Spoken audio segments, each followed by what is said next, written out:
that's what the fool does, that's what the comedian, the mad person, the queer person, it's those weird, queer, strange, funny, mad things that come, from the margins that constantly is keeping, any system moving and changing and adapting. Like left-wing comedy has to be, a rapid immune response. Hello there, welcome to the Bardo podcast. Today's guest is Tyson Yunkaporta. Tyson is an Aboriginal scholar and author of Sand Talk, Snake Talk, Right Story, Wrong Story.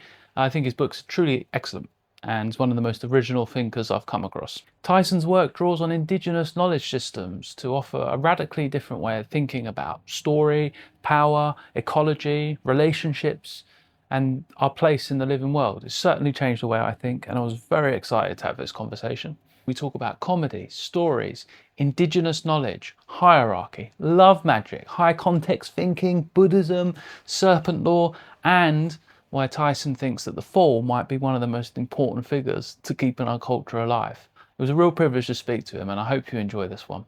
One very quick thing before we get started, we had some technical difficulties. Unfortunately, Tyson's microphone didn't record properly, but I managed to recover some audio from the live cloud recording.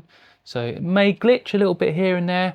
And if you're watching on video on YouTube, it may drift in and out of sync, but I've tried to edit out any choppy bits. And I think it's, it's not perfect, but I thought this was a good conversation and I wanted to share. My name's Marc Salmon, by the way. I'm a comedian and practicing Buddhist who needs a lot of practice. Also spent much of my working life in adult social care. And this is a podcast about comedy, philosophy, spirituality, trying to think a bit more clearly in these confusing and ridiculous times. That's enough from me. Let's sit back, relax, and float downstream as we enter the Bardo.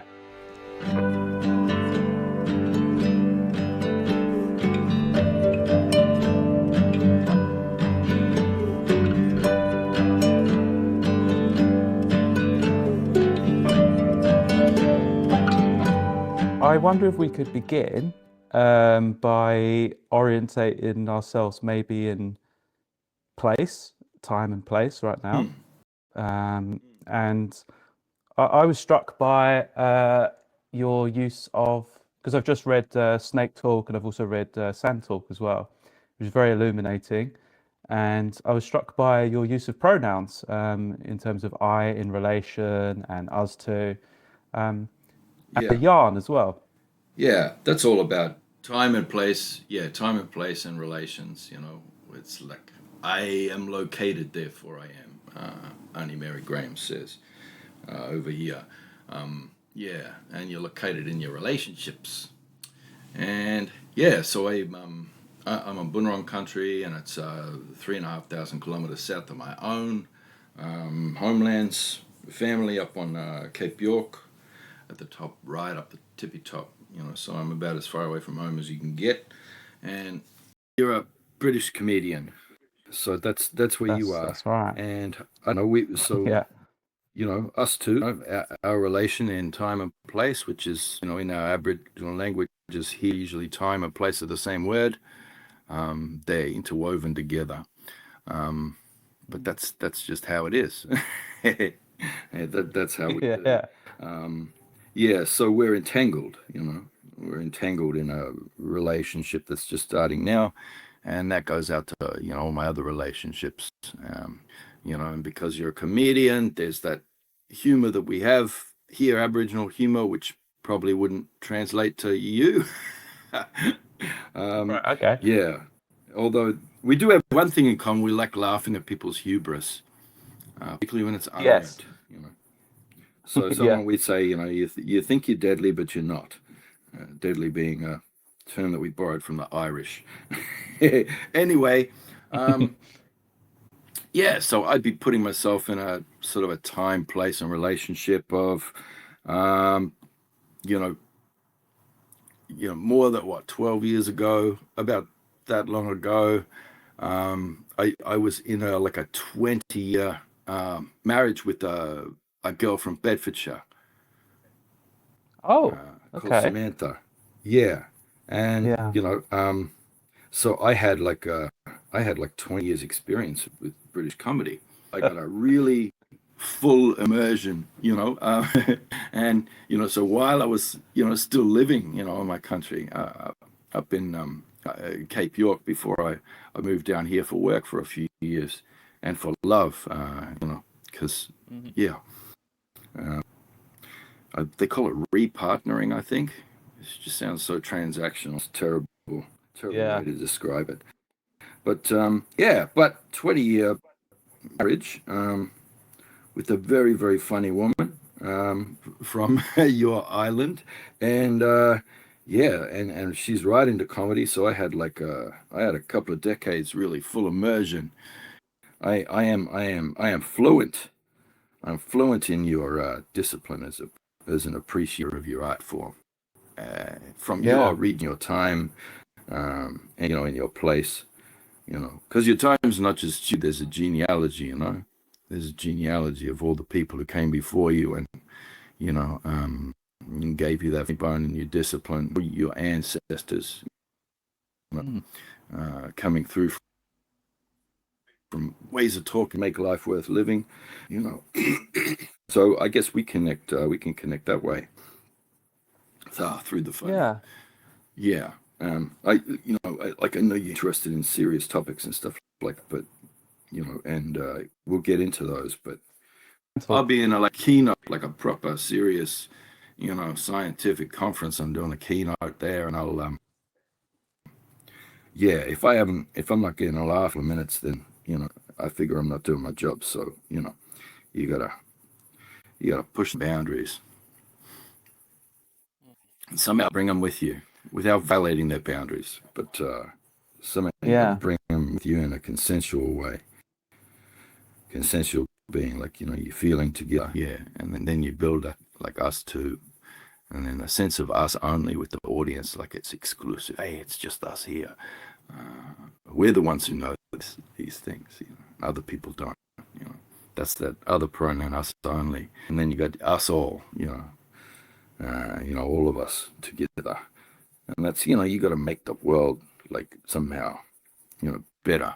Your whatever your discipline is, including this one. So in Sandtalk, you actually talk about this. You say about the spark of creation, and it creates these new neural pathways. You say laughter is so important in terms of, you just said us all. I'm interested in the role of humor then in sort of your culture. What place is there a place for the clown in your culture, or the fool, or anything like that? Absolutely, but there's no respect for it. That's the Okay. problem. Yeah. There's a phrase like "he makes me weak," make me weak, and make me weak can be like he's no good, he depletes me, but it can also be like more often it's like he makes me laugh. And there's kind of, I don't know, it's not a resentment, but it's a lack of respect. And like we have this like, oh, especially Aboriginal men, like we have this thing where we have to be like, like noble, and like we have to be very, serious and stern, like, to hold our dignity. It has to be this dignity thing. And so if you're an older fellow like me, and you are like you're cracking jokes, you're making people laugh, they like it, but you're like woodlow, you're just like a silly old man. So when you're a man, like, yeah, you can't make people laugh too, and you can't fart. Like, you're not allowed to fart in front of somebody, which makes things difficult because you're never allowed to be alone. You always have to be with somebody. You walk off on your own, then everybody's suspicious. What's he doing? What's he doing? Yeah. And then so you can never go and cut a fart somewhere. Yeah, which sucks. I mean, so, you you're considered to be sort of incontinent and be like a Mitch, like soft ass or something like that. And we have to have our belly's got to be ironclad, like all the time, because that's where our power is. And like, if you're loose with that, then that energy gets out and it makes people, so you got to hold on to it. Yeah, so I don't know, that's hard because I am, yeah, and I got ADHD and bipolar, and like, and I'm also like about 50% deaf, so I'm hearing impaired. So it's like, and in my language, like neurodivergence, mental illness is the same word as deaf. Some it's went, some like a double went. I'm crazy and I'm deaf. I am not a high status person in my community or in the world, and I just try to make sure that I'm always I don't know self-deprecating around a place. I like to critique myself first, and then people like that, and then you can, like, it makes them feel safe. Then you can critique other people, and you can even roast the people you're talking to, and they'll enjoy it. But yeah, like I try to make sure everybody knows, hey, you're not talking to a paragon of ancient wisdom here. I'm like I'm a very low status person with yeah yeah, I'm never going to be, that man, that elder, that, person that everyone listens to. And I'm very comfortable with that. Yeah. So, yeah, the role of comedy, yeah, the fool's important and, loved and everybody likes to have around, but that person get no respect, I guess it was the same on your island, traditionally, that court jester is someone who, Yeah. A, he can talk shit to the king when everyone else would get killed for it. But then B, he's not going to get lands and a title, fella. He's not going to, he's not going to contribute to military strategy or anything because he's an idiot. So I guess it's similar in that way. But our humor is different too. So I can't do the same, indigenous humor with you and your audience, because that shit would fall flat, but it has the same mechanism, like you said. It's like you're going along a groove. You start on a groove neural pathway that's familiar, and then it's the unexpected turn. You'll start to bring another pathway with it, and then it gets interesting. But then you make them intersect at a point, where there was an unlikely connection, in a pun or something, or an unexpected turn, or you see it coming because, like, the one pathway is someone who thinks they're awesome. Another pathway is they're trying to do their capability, and those things are going to glide, and that person's going to fall on their ass, and we do that. So in that way, we're like, I guess Blackadder and Mr. Bean, all that kind of thing is really, like, okay, I'll give you an example. So for me, Les Dennis's entire body of work, Les Dennis, a comedian, Les Dennis. it's just, I always thought he was a hack, and nothing he did was funny. And like, my in-laws would be laughing their ass off. Not funny, and I didn't think he had a funny bone in his body, but you can't judge people, He's in a context where he has to do a certain kind of thing because he's a TV comedian coming up in a certain era. But he is funny as hell. And that comes out in extras, Ricky Gervais. Yeah. Merchant. He comes out there and he just eviscerates himself in that. Like, somebody who has a big ego and he's famous, so he thinks he's great, and then he's trying to be, greater, and he's trying to do all these things, but he sucks, and he kind of knows he sucks, and then he just like watching him at rock bottom. And he just, the things he was willing to do, it just, for me, that lifted him up, ennobled him, yeah. So, like, is that point there at the unexpected? We see either your intent or, a familiar pattern of behavior or something in people. We know they're not quite right. They're deluded. They're out of step with reality, and that reality catches up with them. And, so we laugh at kind of thing, a lot. Yeah, like a lot.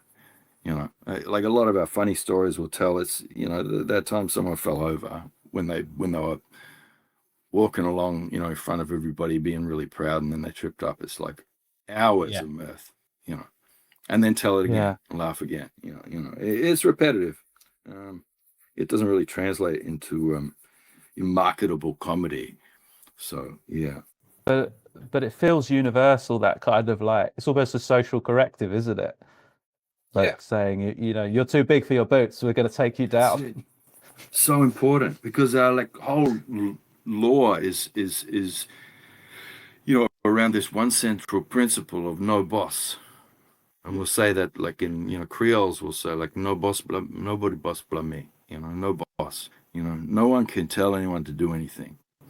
And I don't know, this idea people have of Aboriginal deep listening, Indigenous deep listening, they think it means you've got to make hard eye contact in a creepy way and like be completely focused on someone talking and you can't interrupt, but that's not it.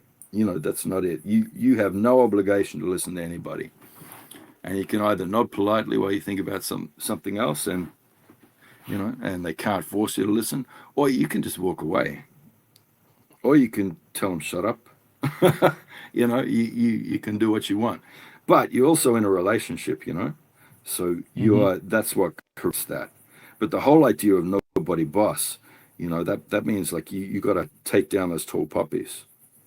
And Australian culture, like famously around the world, is like a tall poppy syndrome as like a central pillar of the Australian identity. And Yeah, same here. famously with our workers and union movements and all that kind of stuff, and a proper Labor Party that is actually about Labor. Yeah, the Australian sort of, even though while they were killing us and like, making us do forced labor and stealing our children, they also took on a lot of our principles, and that kind of shaped their accent, their culture, their sport, Australian rules that came out of an Aboriginal game. Black fellas playing sports with Irishmen. And came up with Australian rules. It was a combination like a Gaelic football game, and our traditional game with like a possum skin ball. Yeah, and we like the Irish, and we married them. So half the Aboriginal families in Australia have Irish names. And we say deadly. We say deadly here, and the Irish say that as well. So we've got, we even say proper deadly. We say a different proper deadly. They're like proper deadly. Yeah, but they belong to us. We claim the Irish. Yeah. Not the Brits though. You guys are like, you're in the shit for a while. Yeah. Like as long as we're owned by your king. Ah. And like at the very least, like what his brother got up to and what his mum bloody enabled him to do, you guys suck. Like, but you're also awesome because you got like good, like proper good comedy. Well, some of it, but some of it is sort of playing the role as not just court jester, but maybe sort of holds up power structures, especially in this country, where satire often is quite weak and is more about a politician's image than rather anything like structure or anything like that. Well, it's asymmetrical warfare. It's guerrilla warfare. From people with no power, marginalized. And that's so it's like comedy's an assault. Like when you're doing well, you're killing. Yes, that's right. Die with laughter. They're gonna die with laughter. They're gonna, you're gonna make them shit themselves laughing. That's that assault, and it's asymmetrical. And I guess if you're coming from like a position of power and trying to hold that unwarranted power of a minority in place, then you're not doing asymmetrical warfare. You're doing just imperialism. You're like invading. Yeah, and that's never funny. Like all the Blackadder series were like making a parody of that imperial violence. Freaking Steve Fry, man. Stephen Fry, when he puts on a mustache and he's being one of those like no kind of old school generals or something. That shit is hilarious. Yeah, he's really good. Him and Hugh Laurie. They blasted a hole in the shit. With their stuff, and it was very good. And people like that because the Brits, I guess, like they always had that resentment, towards the ruling classes, and that's where all the good comedy comes out of. Yeah, but then people have that desire for a common person, who subverts the elites. Freaking got to make sure we don't get bloody co-opted into service of the empire, brother. Yeah, definitely. You got to look out for that. But the only problem is it's hard to get an audience, like in these like manosphere bloody fascist disinformation landscapes. A thousand bots and bloody it's hard to get numbers and hard to Yes. monetize if you're if you're on if you're not on team capital, team oligarch. Yeah. Yeah. Breaking through the noise is quite difficult. As you said, we know that there's a disproportionate amount of sort of right-wing content that is funded by nefarious purposes. So you have to break through that. And I think that brings us on to, I wanted to talk to you about communities of care, because I come from social care. That's my background. I heard you on another interview talk about, you said that we should all wipe other people's asses. Do you remember saying that? Yeah. Yeah. Yeah. And that popped into my head interestingly because of Joe Rogan, and it's also like, individual and independent, and, you this neoliberal subject that's bloody perfecting your health individually, and stuff the public health measures. They're evil, it's the doctors and the scientists, like, I'm going to optimize, and I'm like looking at him and going, and just getting all the care stuff out of the way and sidelining everything that carers do and that women do and old people do. And I'm like, but one day someone is going to have to wipe your ass, Yeah. Yeah, you're great now, but one day someone's going to have to wipe your ass and you're going to have to rethink it. And that's all of us. All of us are one day going to have our asses wiped by some poor bastard. So if you're not wiping asses now, or if you haven't wiped asses, then you better get out there and do it. Did you wipe a lot of asses in social care? Oh, yeah, so many. Yeah. Like in metaphorical asses too, because people's minds get a bit backed up too, don't they? It's true. Well, one thing I noticed in not just wiping asses, but is that when you have systems like that, social care systems, often they end up. I wanted to talk about because you talk about right love versus wrong love in a way. And often I feel like those systems, they can end up becoming forms of, when they're filtered through like a neoliberal context, forms of control and forms of, wealth extraction from vulnerable people. What does right love look like in practice in terms of a community to you, do you think? Yeah, well, everything comes back to the no boss principle. Okay, yeah. So wrong love is it always has that control, and and I look at the culture, the globalizing whatever on the internet, and just the dominant global culture, which really only reflects the tiniest minority of people and serves even tinier minority. And and you just see that wrong love, like they normalize and talk about every relationship and every sexual encounter. They talk about it in terms of who's the top and who's the bottom. Like everybody's got to choose a position, like you can only be one or the other, and stuff that they can keep all that shit. We don't want it. So so I guess that's how all that works. Right love and wrong love, and right love has got just love magic in it. And love magic is something some people would be familiar with, from Aboriginal culture, but it's been misrepresented in like media and films and old exploitation books and stuff like that as being a spiritual roofie, like something that a magic man will do to a woman to circumvent consent, but that's not what it is. Like that's just the evil side of that, and there's always an evil side of everything.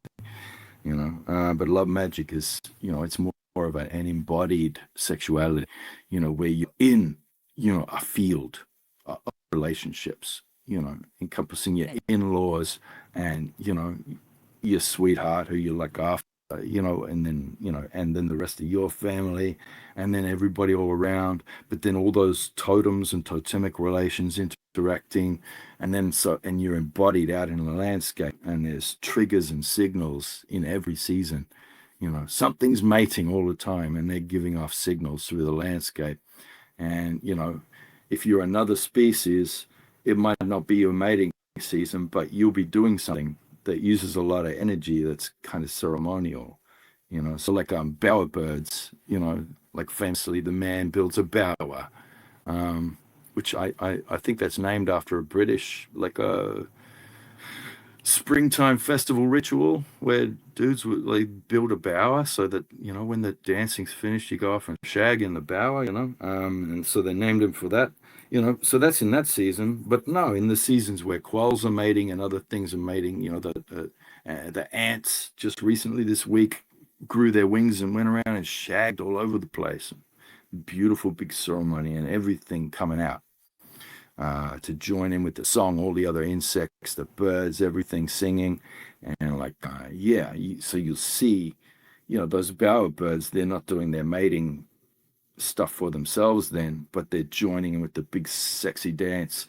They're flocking, and they're making these murmurations, and that pattern, that's part of the signal in that season. Like, yes, shag, dance, shag, like, get it done. All you lady shag as many followers as you can, and like so that you got as much genetic diversity as you can that you can carry around, and just go and start a new colony that's got it's really strong because there's genetic diversity. Get shagging, and everyone joins in. So there's that kind of sexiness there, and there's this whole different idea of consent. That's consensual. It's like feeling together. And so I guess, you're there and you're in that and you're feeling that together. And it's not just you and it's not just her. It's like all your relations, dancing together, which is pretty cool. I like that. It's a good way to do it. Yes, this whole bottom and top thing, nah. It's just internalized sort of status and hierarchy, isn't it? So you're saying in love magic that goes away. It becomes about relation, and that's Yeah. yeah. Well, love magic's always moving, and you're always Right. in like a, sexy sort of state of ceremony. Everything always Yeah. is. But it's not just for yourself, So you're moving in ways and behaving and doing ritual that is an increase, kind of ritual and behavior and practice all the time. And that increase is like increasing connections and relatedness. And so much of that is driven by that love magic, and it's not about that moment of penetration. So people will say, oh, well, this species mating season is here and this species mating. It's like, well, no, that's the penetration season, but everything's mating all the time. Big, massive, bloody queer, exuberant stuff going on the whole time. Yeah. So everything, you walk through the bush or a forest or a desert, and it's just everything's fucking the whole time, and not for procreation. Yeah, it's just everything is sexy, and that's funny too. Like we laugh at that a lot when you see somebody, especially a man, and like that they're looking for love. They're looking for a woman, or they're walking around and they're feeling a bit, driven in that way, and that's always the funniest thing. They're like, hey, Nilwanchaki, and he's got a woman, and everyone will laugh, because you can see that person sort of stripped bare, trying to pretend they're like, doing something else, but they're not. They're actually looking around for, hey, can I see you tonight? Yeah. Anyway, very funny. So you were mentioning there. See, that's funny No, for us. It's not funny for you. Yeah. So I'll be honest. I was more aroused, Tyson, than laughing. Sorry. Yeah.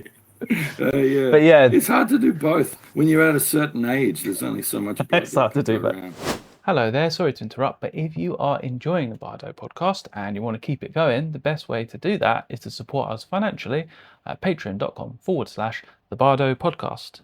It's a completely independent podcast. There's no production company behind me, it's just me editing, recording, researching, making clips, writing newsletters, trying to keep the whole thing afloat. So if you'd like to keep it independent, ad-free, and you can support the show for £5 a month or whatever feels right. Also hoping to start doing things like listener questions, bonus conversations, Patreon exclusives as the community grows. And if money's a bit tight right now, no worries at all. You can share the podcast with a friend or leave a review or subscribe to YouTube. It all genuinely helps. All right, let's get back to the conversation. So with you mentioned there about increase, this concept I think's interesting.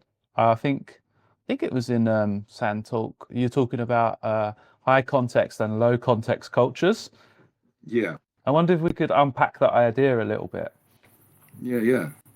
Well, with increase, that's about building stronger networks at scale. It's about strengthening relations. So it's different from growth. So our traditional economy is an increase-based economy. You're always looking at strengthening relationships and increasing relationships. And that's in the land and with people and all around. With all the other entities in the universe. You're constantly looking at growing those connections. And that's the basis of trade. Of material goods as well, and that shaped the supply chains, the traditional ones that go right across the continent and then even up into Asia. So we were trading up through the Silk Road, and we weren't making a profit, but we were making good friends and marrying really interesting Asian people, for like 1,000 years before any other ships came here. So there's that increase, and then you mentioned that first, and then what was the next concept? It's about high context and low context cultures. Yeah, that's right. That's an interesting. I don't know. It's good to go into David Graeber and the history of all that kind of stuff. But there's lots of good people that you can read about that and good scholarship. And it was when they tried, because they built all the psychological tests. And they were testing it basically on, students at the universities. So it was like, mostly men who could afford to go to university. And so they sort of built all the psychological tests on that, but that doesn't really work for, so you have like so a line going down and then two sort of lines coming off that at an angle, and the question would be, so which way is the corner facing? Are you looking at a wall from the outside of a building, or are you in a room looking at the corner? They're asking like that to try and get that sense, and assuming that people will know that they're looking at a corner. They try and do the same shit in Tibet, and it didn't come out so good. It was like a man standing there with no arms, no head, or something like that. It's kind of relative, and and that's when this figure in ground sort of phenomenon came out, when they realized, I described this picture, it's a guy fishing, and so that's what people say. Yeah, that's a guy fishing. Next card, but then you ask a Korean, a Native American, or bloody almost anyone else in the world, which is most of the people in the world. You ask them what they see in that picture, and it's like, well, in the lake there's reeds at the side, and there will be geese in there, because I can see the season from the angle of the sun. There's the geese that are, will be protecting their young chicks. So I know that those fish will be over there, and it's probably in a more northern climate, and I can tell from this, and then there's those flowers moving there, and a man is trying to catch those fish.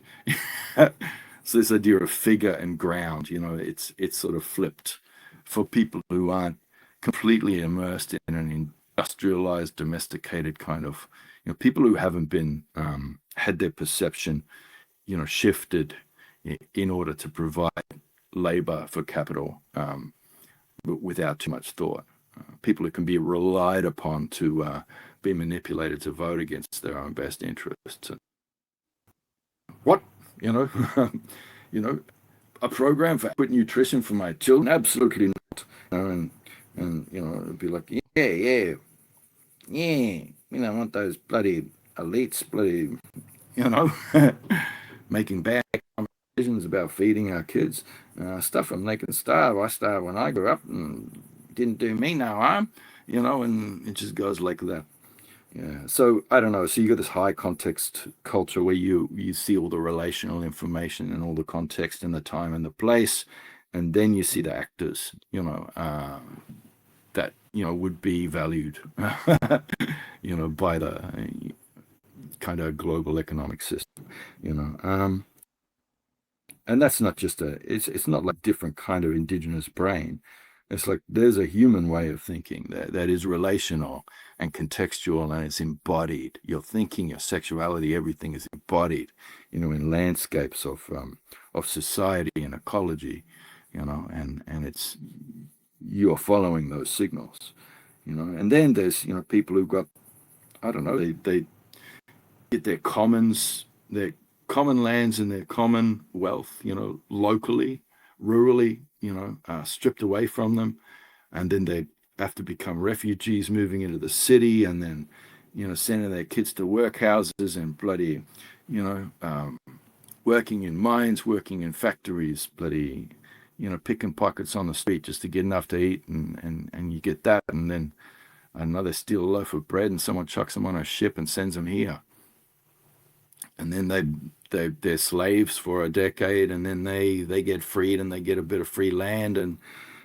but they're sent out to like clear that land, cut down all the trees, so they can see the Aborigines coming, and then they kill all the Aboriginal people on that land, you know, so that they get to finally have something and can feed themselves, and maybe some of their kids can survive, and then, you know, next minute the rich, the government, the king, you know, comes and just takes that land back. Hey, thanks for fixing this up for us. Now piss off. Yeah, you can work like shearing the sheep and picking the fruit, and, you know, and ripping up the land and selling the minerals, you know, because that's how we're going to build this nation. And that there's a kind of thinking that your brain gets bloody shaped into, you know, that way. And that happens to every human being. It's not like, you know, this unique thing that, you know, you have to be wearing paint and feathers to do it. Yeah. So we just still, as Aboriginal people, even, you know, as we have to conform to this economic system, we still have all our stories, even if we're taken from land. Still have that no boss that happen in our houses that allow us to retain that contextual cognition, and that lets us do some pretty good complex thinking, and it gives us pretty good predictive modeling. You know, be able to see what's coming because we're looking holistically at a change of cause and effect and cycles that other people might not perceive, and then we see things coming. Yeah. With a high context sort of culture, then, is that something that you think can be done at scale, or does it always have to be done in smaller scales? Sort of, how does that look? It can't scale. Mm-hmm. It can't scale if it's adhering to current paradigms and protocols and structures. Yeah. And I think you call them like incentive, incentive mechanisms and permission structures and stuff like that. It can't work in that; it'll constantly get derailed. You know, so you go to the airport and you buy a self-help book and you you do the exercises and you have your aha wow moment. Oh my God, the subtle art of not giving a fuck. That's awesome. You know, but if you keep that up, you're going to be homeless in 6 months, you know. So, you know, usually within a couple of weeks, you're back into the same thinking that you have to do just to survive and keep your kids breathing, you know. Everybody does that. And I think they should be excused because, you know, it's either that or die for most people. Yeah. So I don't know. So how we think of it is like we got a species here called a strangler fig, Okay. and it's a tree that doesn't just grow out of the ground on its own. It's the birds eat the figs and then they drop the seeds, but they drop them up in the canopy, of a forest. Um, and so the seed will take root in the tree, high in the tree, and it'll start sending down roots. Um, and it extracts nutrients from the canopy, like canopy dirt, to feed into the tree. So it actually helps the tree for a long time. It's doing its own thing. It's a strangler fig, but it's there on that tree. Um, and the bigger it gets, the more it's able to help the tree. So the tree's like, sure, yeah, grow around me. And then, because it serves the interests of that giant tree that's like, taller than all the other trees. And eventually, though, there is no tree. There's just the strangler fig. So you see this big, and it'll be hollow. And so you got this lattice Right. work of like big, just kind of tendrils that have become thicker than a man, but all laced and interwoven together. And inside there's nothing there because that old tree died and then rotted away. And yeah, the cautionary tale though is that the strangler fig will take the shape of the host tree even long after it's dead. So you got to be careful with that. That's a problem with decolonization, you kind of decolonize, but a lot of that is about just shifting the power and the goods and the culture from, the people who are currently holding the dominant culture. You struggle over time and you shift that to someone else. And that doesn't help because it's that that low context culture and that extractive economy itself. That's the problem. And Yeah. so just having like, we need more women employed in tech. It's like, well, okay, yeah, but it's still going to be big tech, isn't it? Yeah. Um, yeah, unless those women go in there and they do that, they behave like the strangler figs, and then you've got some interesting shit coming out that actually like slowly dissolve this patriarchy that we pretty much all of us hate it. I don't Yeah. think there's anybody who genuinely, authentically likes it deep down. Yeah. That's Yeah. why I hear that thing recently was it Pam Bundy's husband or one of them ones in the States? One of them sort of rampant, sort of anti-trans, anti-LGBTQ, anti-abortion kind of people, sort of kink shaming everyone in the world. And, and then it comes out like, his name's Big Titty Bob online or something. Of course. Yeah. Likes to play dress ups. And it's like, Yeah. oh my God, the same person who's like viciously campaigning against the most important issue of our time, not climate change or anything else, but it's, oh my God, drag queen story hour, we've got to stop it. And they're outside libraries with rifles, and they're allowed Yeah. to, and that's fine. But God forbid a bloke should wear a dress and read a story to a kid. Anyway, yeah. Meantime, Big Titty Bob's there online. The lady Going doth protest too buck much. wild. Yeah. Yeah. Oh my God. So with this sort of power, you were talking there, then I think about, you were saying if we just replace people with the same power relations, it's not really going to make so much of a difference, right?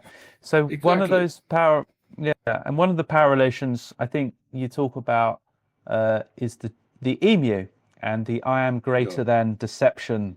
Is that what creates these boss man structures, do you think? This sort of... Yeah. Yeah.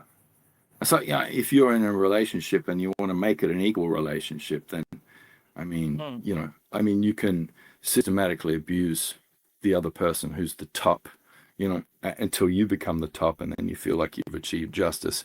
It's like, no, that's not justice. Like you need to remove the whole top bottom paradigm. It's exactly the same, yeah, exactly the same. And, but to do that, you have to have mechanisms that are constantly eroding hubris. And that's what comedy is for. That's the purpose of it. Yeah. Comedy is a democratizing principle. It's a leveling. it's an assault on unequal power relations, and so you need it, and so that's why there's a lot of the old stories of an emu or another thing that's doing the wrong thing, being greedy, thinking it's more important than everybody else, and going, I am greater than, you are lesser than. A lot of our old stories, and our law is in those stories and maps in the landscape. They're about this, they're about this and about that person being brought low, things being leveled again. But then they're honored after that once they find their place of balance too. So, we don't say emu is evil, but we keep telling the story. There was a giant frog that called Tiddalik, and this is a story, like, it goes all over Australia. There's so many different versions in different tribes, different languages, but this Tiddalik drank up all the water in the land, and every single animal came and used its unique skill set to try and get to give up this water because everything was dying, but it was comedy in the end. Okay. Yeah, and there's different animals in different places, but usually it's an eel that comes along and does some comedy. It ties itself in ridiculous knots, makes the big frog laugh and vomit up all the water. So, yeah. Yeah. We're in a conundrum, though, because the freaking oligarchs and billionaires, that they, I don't know. It's like they're not looking for someone to make them laugh. If someone's funny, they get jealous because they want to be clever and they want to be funny. So it's weird. We're in a time where the emus, the narcissists, the powerful, want to be told they're funny and that we like them. So they don't appreciate our joke. So I think there's no precedent for this in Paleolithic revolutionary mythologies. Yeah. Sort of the fascist narcissist who wants to also be loved is an interesting character, right? Because they're playing a role where they sort of pretend as if they have a sense of humor. Yeah. Or maybe they do have a sense of humor. It's just that their sense of humor normally revolves around maybe like a roast or something like that. It's always quite divisive. It's never a humor of joy, is it? And connection. It's never a humor from the heart. It's always like a sort of That's it. gross sort of, like, oh, look, it is the I am greater than mindset, essentially, manifested in. Yeah, that's it. And you might like this. I don't know if you've ever heard this. Alan Moore, the comic book writer, said something about satire. A good satire, he said, is more powerful even than a curse in some ways, because if you satirize someone, that image that you've created, which you also say in your books about this, don't you? The image, the curse is an illusion, but that image that you create can live for thousands of years beyond that person's life. That's it. And it's very, very powerful tool. Yeah, there's nothing more powerful than narrative, because that's narrative is what makes social imaginaries, and social imaginaries, are what creates cultural change, what creates stable regenerative systems. But it can also be used the other way, especially if it's a spiritual narrative. If there's spiritual elements, it's very powerful. The sort of the far right, fascist side of things, they understand that implicitly, because they've grown up with that in all their cults. They've had that cult induction from forever, with how to completely capture someone's thinking with the spiritual narrative, and with a system of incentives and rewards that makes people wait for it. It'll come when you're dead. Yeah. And so they're really able to do this, war in heaven, war between angels and demons, good and evil, and build narratives really fast around that. Thousands of narratives really quick that can be like crowdsourced, and that just absolutely capture people and make them just completely open to radicalization. And that's what we're dealing with. and story, like a good proper story that has all that collective consensus, and collective governance, and the right way of being in a world, that it takes a long time, like decades, for one of them to grow from a seed.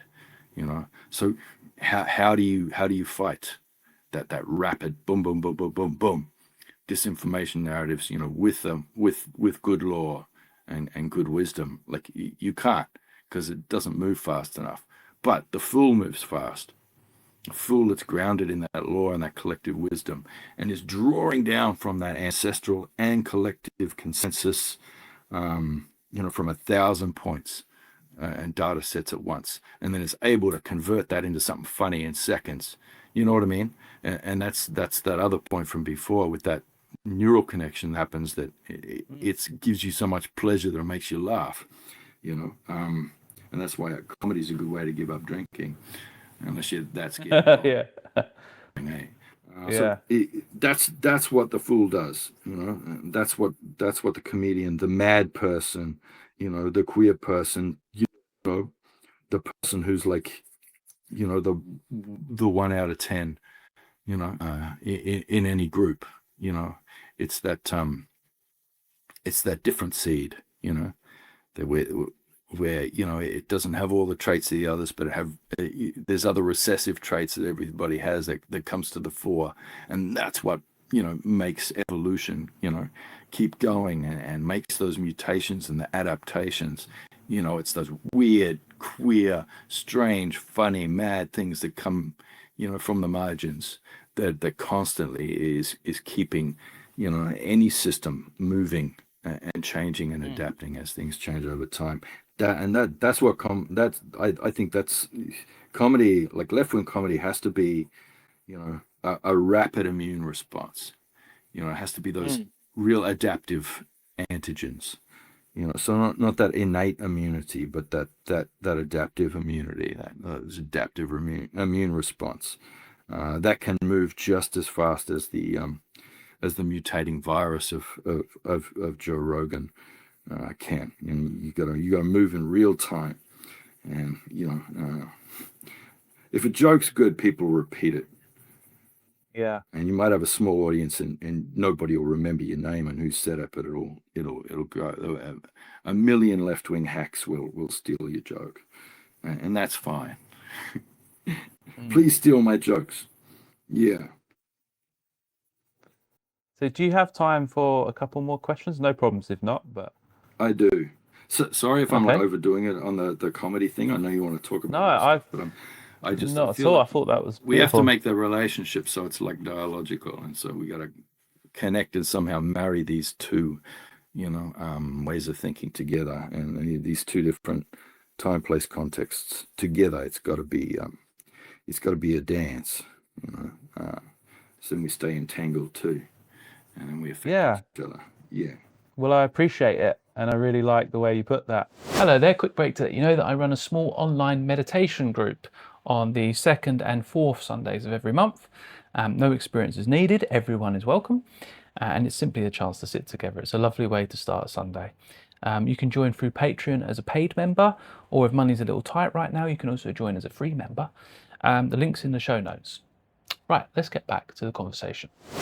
Continuing with the theme of the fall then, I remember hearing this phrase, you meditate to become an idiot in Zen, they say, right? And and there's a lovely part of your book in Snake Talk where your Indian friend, I think his name's Parul, I'm not sure that's correct. Yeah, and he sort of explains the guru and this sort of relationship with divinity it's really nicely put, I thought. Because you're sort of talking about plastic gurus and this kind of thing. And he sort of explains it through the sacredness of everyday life and opening up to our nature in that way, right? Yeah. And I wonder if the we could move mundane.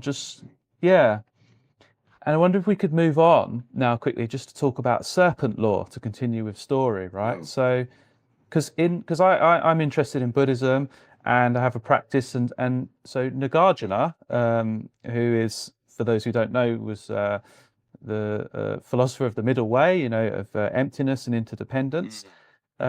It's said that wisdom was passed to him by the Nagas, which are serpent entities, which you talk about in your book as well. And you talk about the rainbow snake, and there's a lovely picture of your sculptures. You've done a sculpture of a rainbow snake, and I was thinking about the rainbow is almost something that, when we talk about emptiness in Buddhism, it's almost like something that only appears through the right conditions, like a rainbow. And I'm wondering, when you're working with serpent law in relation or in ceremony, is it pointing towards knowledge of illusion, or is it something else entirely, would you say? Well, it's so I guess, yeah, there's a lot of spirit is contained in image. So an image of you, actually contains your spirit. If too many images are made of you, then your spirit becomes like drained because it's in all these things. I don't want to know what that means for us online. It's just That's not terrifying, good. isn't it? So We're screwed. that's in our way. So you have like very sacred sculptures. So I don't know, this one with the swamp hen, from my brother. So that's a really sacred ceremonial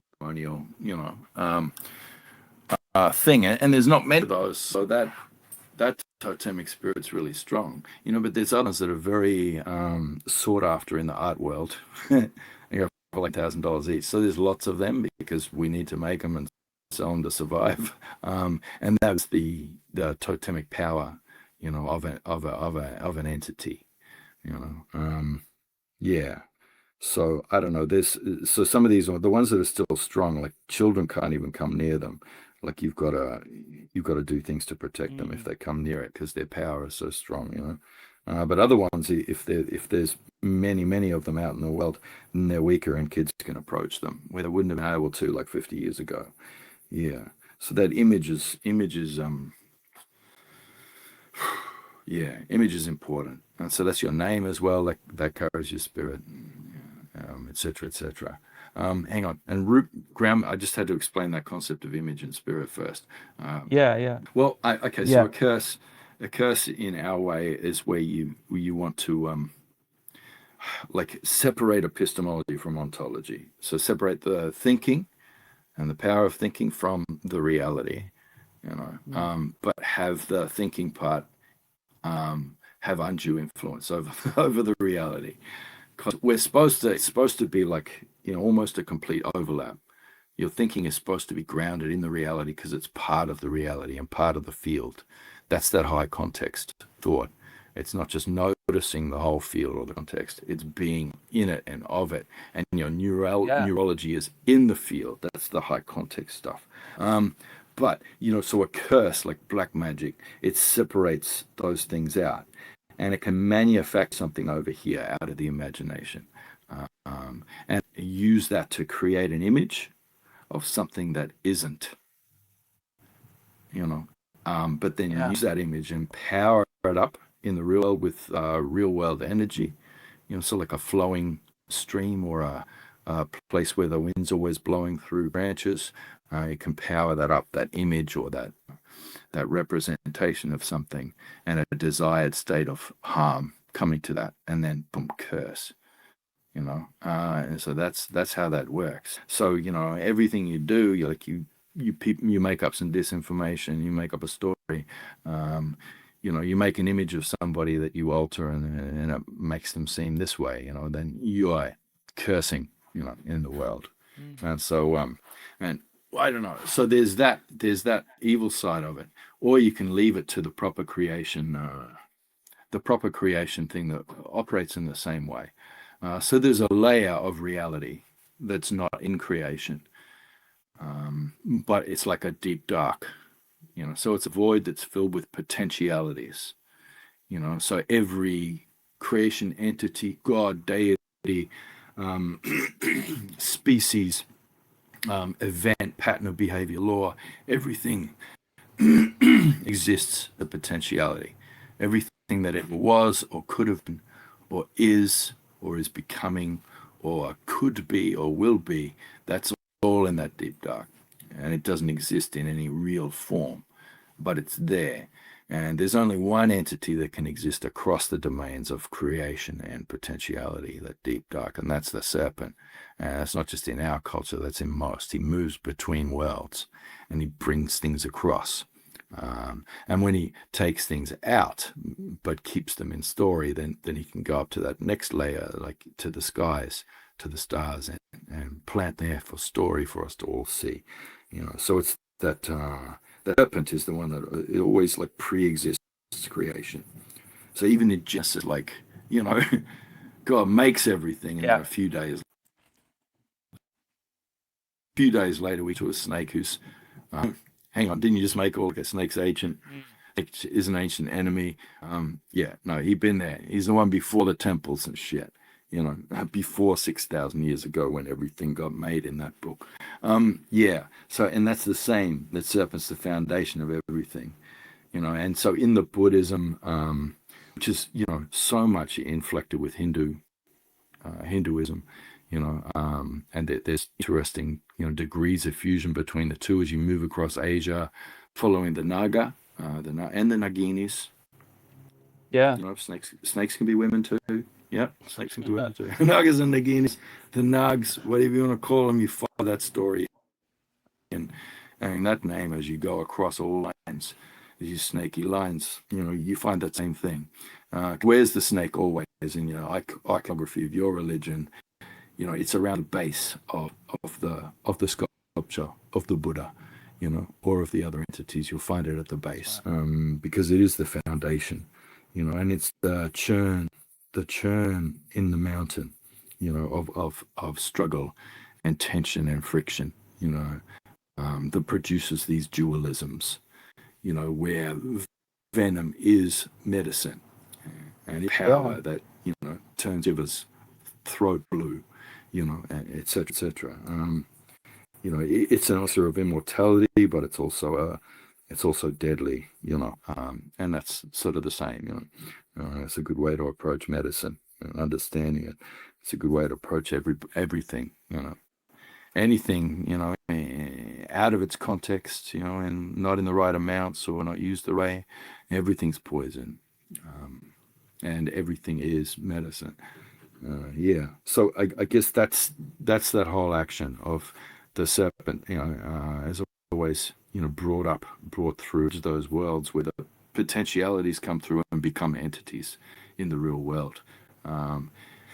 Humans who break from that, with that narcissism where, well, I'm going to do sorcery here, I'm going to do gossip here, I'm going to do, disinformation here, I'm going to make a story that's wrong story, unilaterally, and I'm going to make something in the world that isn't, and I'm going to make it is, and I'm going to keep saying it over and over until everybody agrees, The election was stolen, the election was stolen, the election was stolen. And it was the immigrants. End of podcast. And you just keep going. Because they're I heard the word asylum once and I misunderstood it, and so I think they're all criminals escaped from asylums, and they are rapists and bloody blah. Keep saying it, and bloody, and that's it. Curses need a lot of repetition, but they're very powerful and they can change entire realities. And so if you do wrong creation in that way, it is degenerative. And if you do wrong destruction way, it's something that obliterates, and that's degenerative. But the serpent's neither good nor evil. It creates and it destroys. But every act of creation is a regenerative act. And every act of destruction is a regenerative disturbance, be it a volcanic eruption, which brings up all the stuff from the earth, the phosphorus and stuff that we otherwise wouldn't get, and that's needed for the next age, distributed around, because then the trees could dig up those rocks and bring them to the surface, and distribute those as well. And there's nitrogen fixing plants, and everything just kind of works out well. and then the birds do their dropping, and you get those good deposits that are distributed. So a volcanic eruption is a regenerative act of destruction, as is cyclone, as is a tornado. But once you mess with reality so that you turn destruction into a degenerative act, cursing stories, then you end up with superstorms and unseasonal, out of the pattern, not just pattern breakers, which can be good, but like just pattern destroyers, and creation unravels. And so that's what we've got right now, is these big curses. So who's gonna make the big frog laugh? That's the question. Yeah. It's interesting that you talk about the frog there. Do you remember all this sort of, and talking about curses then, and thought forms maybe? Do you remember this Keck stuff that they did on 4chan? Are you aware of this? So to bring... Keck means spear in my language, but no, I don't. Oh, really? I haven't heard of that. I thought it was across all the 4chan lore, but I haven't heard of Keck. Yeah, so this was meme magic where they tried to bring Trump into power with chaos magic, and they invoked Keck, it was a frog god of chaos, and Pepe the frog sort That's of in meme. the lineage of the Pepe thing. Yeah. Yeah, and so it was all to bring in, essentially what you're saying is a curse, through like egregores and thought forms to create this thing. Yeah. What you sort of mentioned earlier about being a fool maybe is one way of adapting and changing with this. Is there anything else we can do to break these degenerative I can give an patterning? example that's a through line straight from that. Yeah. So we sort of come up with an anti-Pepe. It's it's an anti-Pepe, but it connects in that genealogy from Pepe to the Doge, that dog bloody meme. Yeah. D-O-G-E. Then mutated into a Department of Government Efficiency thing that is millions of people dying now, because just for the USAID AID branch. So we come up with a bit of an anti-Pepe, and it's it's a comedic dog character, but it's based on a totemic dog entity, in Australia, because that's one of our stories here.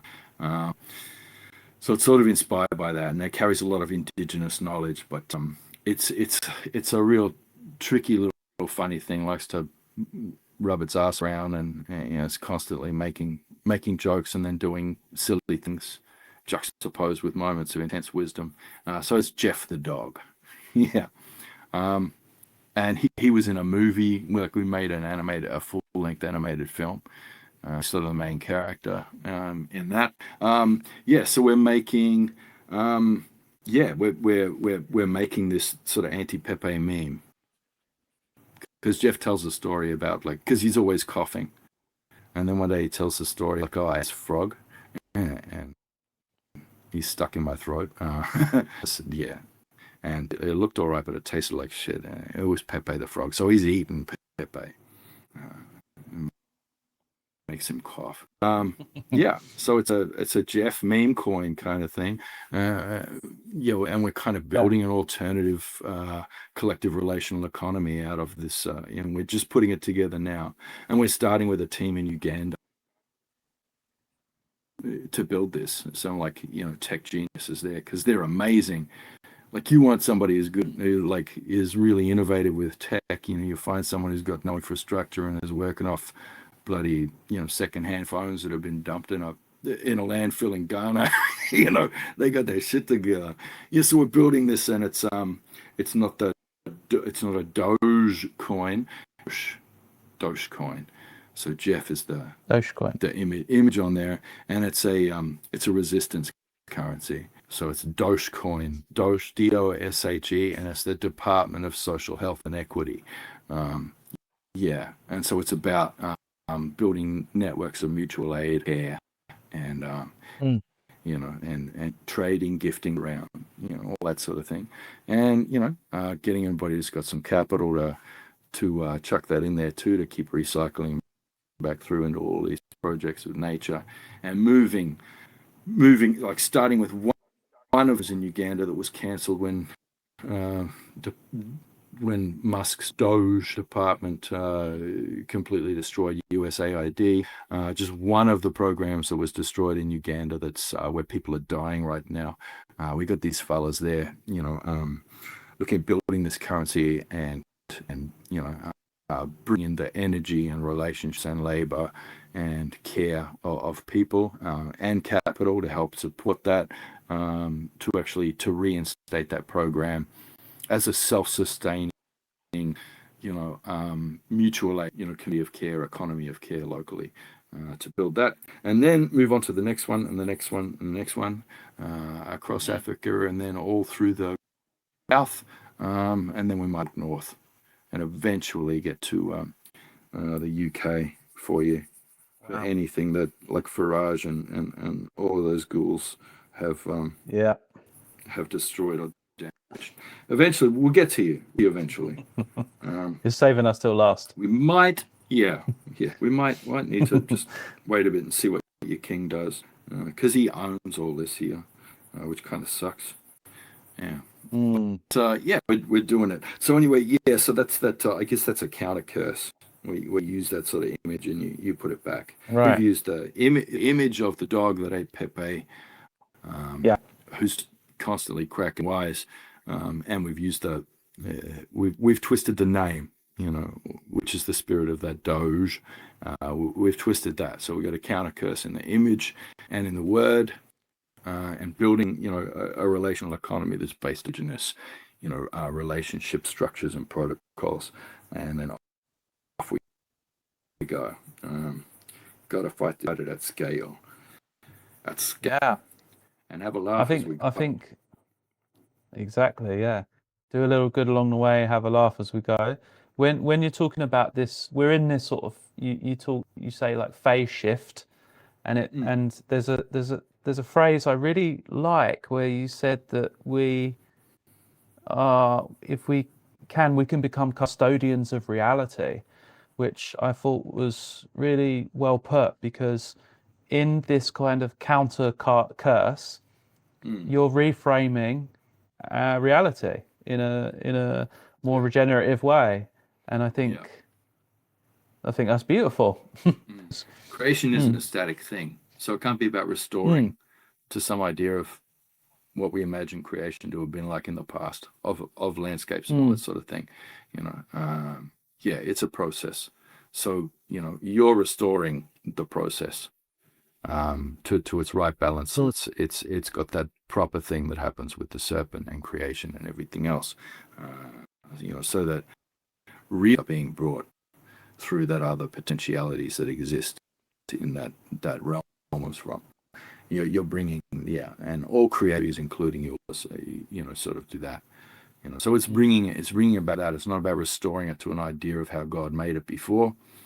We need all the zebras back in this place and all the foxes back in that place. It's not that. But it's bringing back that process of, that makes healthy living systems that are, adaptive and responsive to change. Because everything changes, as you know, you little Buddhist. You. Yep. There's a little bit in the film I was telling you about with the, Jeff the dog. The film's called Imagine. Yeah. There's a little bit there. Buddha comes in for a cameo. He's there, and someone asks him, like, like a reporter asks him, like, what's your response to to comments that if you see Buddha in the road, you should kill him? And Buddha says, how many times do I have to explain this to you people? And then the reporter says, what you people? And that's that little bit. Yeah, I'm going to do a director's cut one day. Okay. Put all the stuff back. Because there's when is this being released? There's stuff like, I don't know, there's about half an hour of improv, like comedy, about how much this jet dog fancies Jet Momoa. And what he'd do if he got him in a room. And none of that could go in the movie because, the No. ratings would have been exploded. But I'm going to release that one day. Yeah, the Love Magic Because cut. Jeff the dog, he's like, yo, Jason, I'm gonna Yeah. use those abs to like do my laundry. I'm gonna be a what? Man, I tear that leg up on Jason, and all this sort of stuff. He riffs on that for a good while. Yeah. What a lovely note to end on. Yo, yeah. Leave that on the that, on the that, image, leave you with that Jeff image the dog. of the dog that saves the world. Yeah, Humping Jason Momoa. that's right. Love Magic, Jason's indeed. not into it because he's all about them fish. Yeah. It was really nice talking to you, Tyson. It was really, really lovely chat. I appreciate you giving the time. It was really interesting. No worries, bud. That's it for this week's podcast. Huge thanks to Tyson for such a generous and thought-provoking conversation. If you'd like to explore Tyson's work further, I'll put links to his books in the show notes, and I can't recommend them highly enough. They're really, really good.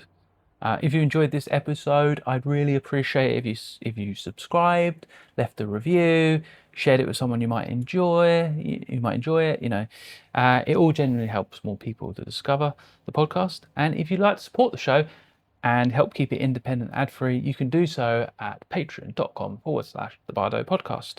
You'll also find details about the online meditation group, and I'm hoping to add things like listener questions and bonus conversations as the community grows. You can also find what I'm up to over at marcsalmoncomedy.com, Marc with a C. So take care of yourselves, and we'll see you next time in the in-between. Have a good one.